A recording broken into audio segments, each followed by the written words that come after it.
आज समय आ गया है कि भारतीय कुश्ती संघ की अध्यक्ष कोई महिला होनी चाहिए। और कुंभकर्ण, हिरण्याकुश, रावण, जोरा सिंह और शिशुपाल, भीम, युधिष्ठिर, अर्जुन भी थे। उनने भी मां खा गया काल, जब बड़े बड़े योद्धा चले गए तब क्यों बचा तेरा लाल। ये मैं कहता हूं, जो लोग जिद लगाए बैठे हैं उनको अपनी जिद छोड़ देनी चाहिए, क्योंकि जिद किसी की नहीं चलती। एक जिद छोड़ने से भारतीय बेटियों ने सिद्ध कर दिया 140 अंक लेकर दुनिया में नंबर 1। क्योंकि एक बहुत अच्छी खबर थी चंद्रयान 3 का सफल मिशन। लेकिन आज एक खेल जगत के लिए बहुत बुरी खबर आई कि UWW, United world of wrestling ने भारतीय कुश्ती संघ की मान्यता खत्म कर दी। मैं इस पर आपसे अभी बाद में बात करूंगा, लेकिन पहले एक और खुशी की बात आपको मैं बताता हूं कि हिंदुस्तान की पहलवान बेटियों ने विश्व कुश्ती जगत में तहलका मचा दिया। 3 महिला पहलवानों अंतिम पंगाल सरिता दलाल और प्रिया मलिक ने गोल्ड मेडल, अंतिम कुंडू ने सिल्वर मेडल, रीना आरजू और हर्षिता मोर ने ब्रॉन्ज मेडल जीतकर पूरे देश को खुश कर दिया। साथियों, ये सभी पहलवान, ये 7 पहलवान हरियाणा प्रदेश की हैं और इन पहलवानों ने एक ऐसा इतिहास रच दिया, हमें वो खुशी दी है देश को कि पहली बार किसी भी प्रतियोगिता में टीम रैंकिंग में देश को पहला स्थान इन्होंने दिलाया है। अंडर 20 वर्ल्ड चैंपियनशिप में 140 अंकों के साथ इन महिला पहलवानों ने पूरे देश को खुश कर दिया जब वर्ल्ड रैंकिंग में पहला स्थान प्राप्त किया। और जापान, जो कि कुश्ती का धुरंधर देश है, 129 अंकों के साथ दूसरे स्थान पर, उस 118 अंकों के साथ यूएस से तीसरे स्थान पर। और साथियों, लगभग 35 से अधिक देशों ने यहाँ भाग लिया। China, Russia, Ukraine, Uzbekistan, Kazakhstan, Turkey, बड़े बड़े धुरंधर देश, ये सभी भारतीय लड़कियों ने इनको बहुत पीछे छोड़ दिया। तो ये हमारे लिए बड़ी खुशी की बात है। और मैं यहाँ पे एक बात और कहना चाहूँगा कि ये जो सफलता है, ये आप जरा जनवरी में दिसंबर की तरफ जाइए, उससे पहले लड़कियों का कैंप लखनऊ में लगता था। लगभग ज्यादातर लड़कियां हरियाणा, पंजाब, दिल्ली, पश्चिमी उत्तर प्रदेश की हैं महिला पहलवान, और कैंप लगता था लखनऊ में और इनकी ट्रायल भी लखनऊ में होती थी।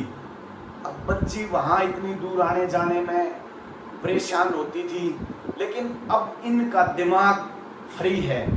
इनका कैंप दिल्ली या हरियाणा में लगता है।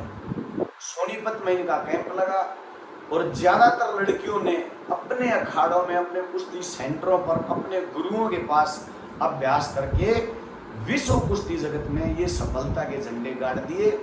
और साथियों, मैं आपको एक बात और बता देता हूँ, अभी एक खुशी की बात और आएगी।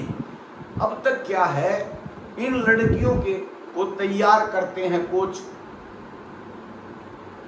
और इनके साथ विदेश में जाते हैं कोई और कोच। मुझे लगता है अब ये शुरुआत होने वाली है कि जिस सेंटर की लड़कियां हैं, बारी बारी से सभी एक साथ नहीं जा सकते, बारी बारी से इनके कोच इनके साथ विदेशी प्रतियोगिता में जाएंगे। तो मुझे पक्का विश्वास है, यकीन है, भरोसा है कि इन लड़कियों के प्रदर्शन में और सुधार आएगा जरूर। यूनाइटेड वर्ल्ड ऑफ रेसलिंग को ना भारतीय कुश्ती संघ से कोई ईर्ष्या है, ना भारत से। उन्होंने नियमों के तहत 45 दिन का समय दिया। 30 मई को ये घोषित कर दिया था कि आप 15 जुलाई तक भारतीय कुश्ती संघ के चुनाव करा लीजिए, लेकिन यहाँ हम भारतीय कुश्ती संघ के चुनाव नहीं करा पाए। और UWW की भारतीय कुश्ती संघ और देश में जो हो रहा था उस पर पैनी नजर थी।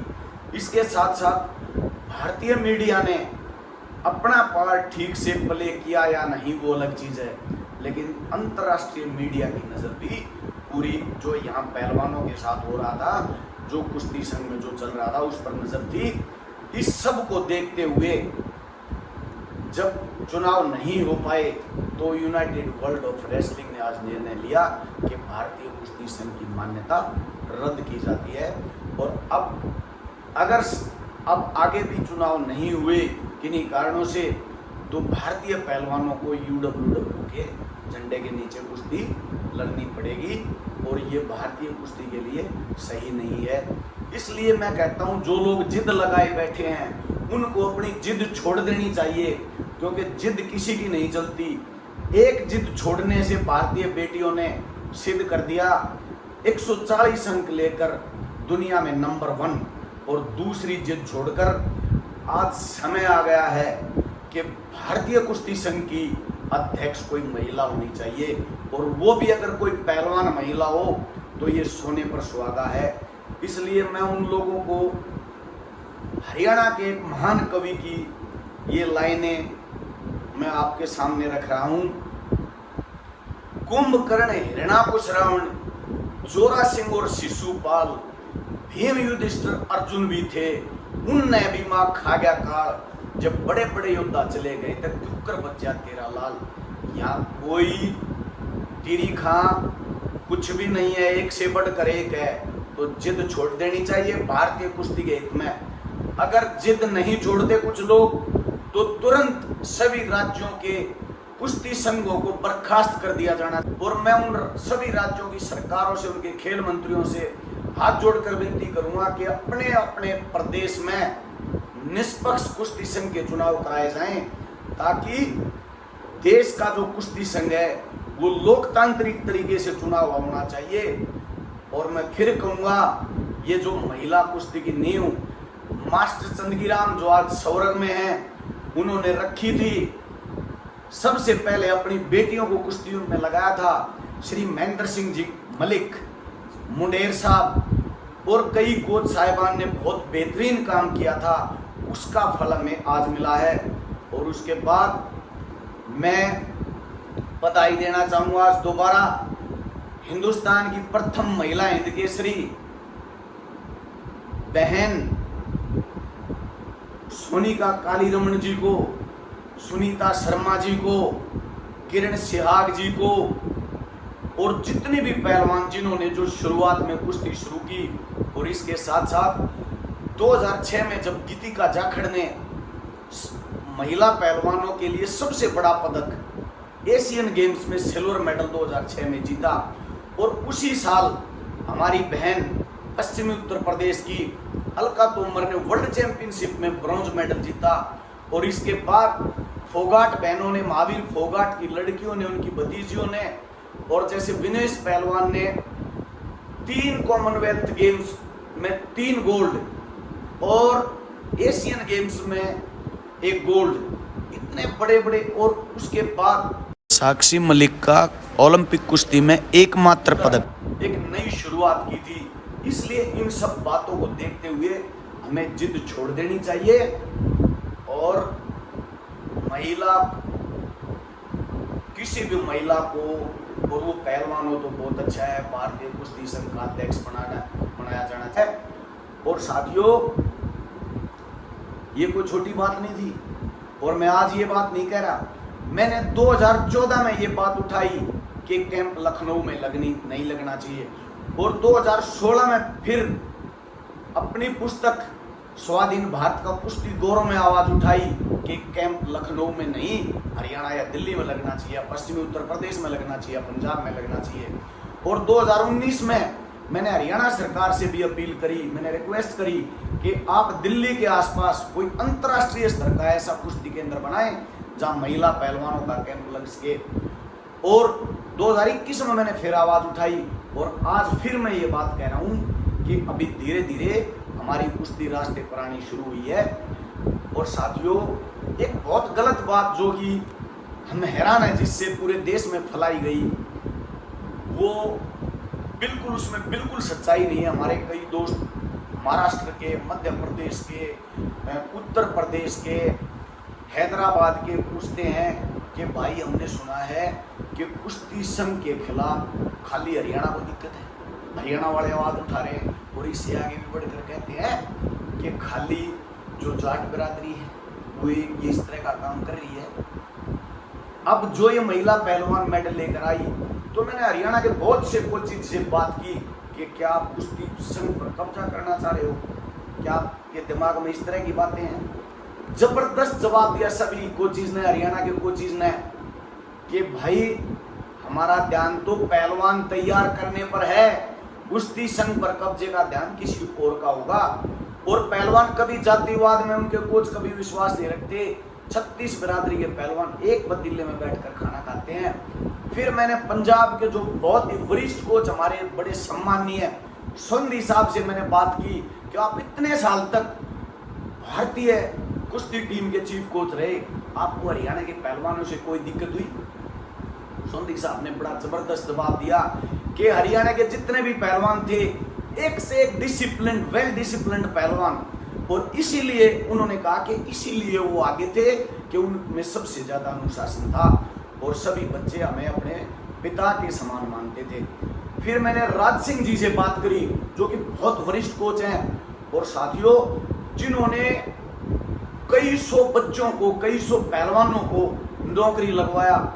मैंने राज सिंह जी से पूछा, क्या आपको कभी लगा कि हरियाणा के पहलवान, हरियाणा के कोचिज घमंडी हैं, वो जातिवाद फैलाते हैं, उनका कुश्ती संघ पर कब्जा करने का इरादा है? राज सिंह कोच साहब ने बड़ा सटीक जवाब दिया कि नहीं, ये धरती ऐसी धरती नहीं है, ये पहलवान तैयार करने वालों की धरती है। और साथियों मैं आपको बताता हूं, जिस प्रकार मुझे जो लगा दुनिया में महाराष्ट्र जैसी कुश्ती की कदर कहीं भी नहीं है, वैसे आज हरियाणा वालों ने सिद्ध कर दिया है कि भाई वो कुश्ती में आगे हैं, लेकिन वो पहले हिंदुस्तान के हैं, देश के हैं। और जो लोग इतराते हैं, मैं उनको बता देता हूँ, महेंद्र सिंह जी मलिक, जिन्होंने गांव-गांव में अखाड़ों पर मैट दिए, पहलवानों की डाइट पर ध्यान दिया, और मुंडेर साहब जिन्होंने बहुत काम किया। और साथियों में एक ऐसे शख्स का आपको बताता हूँ जो ना फेडरेशन में रहे, श्री MS भुल्लर, पंजाब की पुलिस के DGP होते थे, महक सिंह भुल्लर। कितने पहलवान उन्होंने भर्ती किए, कितने खिलाड़ी पंजाब पुलिस में भर्ती किए। और ये नहीं कि पंजाब के खिलाड़ी, हरियाणा का हो, उत्तर प्रदेश का हो, महाराष्ट्र का, मध्य प्रदेश का, कहीं का भी खिलाड़ी हो, उन्होंने भर्ती किया। ऐसे लोगों को खुद ये बताने की जरूरत नहीं होती कि मैंने ये किया। दुनिया उनकी गाथा गाती है, उनकी अच्छाइयों को दुनिया याद रखती है। ऐसे ही महंत में एक महान शख्सियत का आपको जिक्र करूंगा, श्री अश्विनी कुमार जी, जो BSF के DG थे, जिन्होंने हजारों खिलाड़ियों को भर्ती किया। और उनका एक ही सपना होता था, वो एक ही बात बोलते थे कि हमारे ज्यादातर खिलाड़ी, 99% हमारे खिलाड़ी गरीब घरों के हैं और इनकी सुध हम नहीं लेंगे, हम इनको नौकरी नहीं देंगे, ये कोई विदेश के नहीं है तो इनको कौन नौकरी देगा। और इसमें आलोचना आप किसी की कर लो, श्री राज सिंह जी का बहुत बड़ा योगदान रहा, जो कि भारतीय कुश्ती के एक स्तंभ माने जाते हैं, बहुत विद्वान व्यक्ति हैं। संधि साहब की तरह से राज सिंह जी ने भी बहुत पहलवानों को, बहुत खिलाड़ियों को भर्ती करवाया। इसलिए मैं अंत में कहूँगा कि UWW ने जो किया है, ठंडे दिमाग से सोचकर, कोई लड़ाई झगड़े को सबको दूर छोड़कर, और आज जरूरत है भारतीय कुश्ती संघ चुनने की। धन्यवाद। नशा देश को बहुत नुकसान कर रहा है, बिल्कुल सही बात है। नशा जो करता है वो अपने आप को नुकसान करता है, अपने परिवार को करता है, अपने रिश्तेदारों को करता है। लेकिन अपराध जो है वो खुद के साथ साथ दूसरों को भी नुकसान कर रहा है, दूसरों को भी बर्बाद कर देता है। अपराध ऐसी चीज है। तो इसका मतलब ये हुआ कि जो अपराध है वो नशे से भी ज्यादा घातक है।